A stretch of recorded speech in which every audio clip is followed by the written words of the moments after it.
Assalamu alaikum wa rahmatullahi ta'ala barakatu. Mai saurare barka da yau. A yau rahoton nan muna dauke da wani rahoto ne akan wata jaruma Maryam Yahaya. Wannan jarumar da ta fito tana ta tika rawa tare da wata Kirista. Abin da ya jawo mata cece kuce tsakanin mutane, ana ta sukanta, ana faɗa abin da ta yi bai dace ba. Yanzu dai za mu sada ku da wannan bidiyo ku gani abin da wannan jaruma ta yi. A ɗaukakin mutane da yawa sun fito suna ta magana akan yanar gizo-gizo akan abin da Maryam Yahaya ta yi.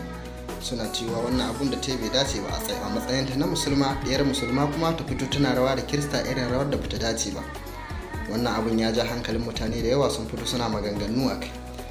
Yanzu ba tare da bata lokaci ba, insha Allah za mu sada ku da wannan bidiyo domin ganewa idon ku. Amma kafin nan dan uwa, in kai sabon shigowa ne a wannan tasha, ka daure ka danna mana subscribe da alamar gargaɗa domin sanar da ku sababbin shirye-shiryen mu da al'amuran yau da kullum da zarar mun daura. Mun gode.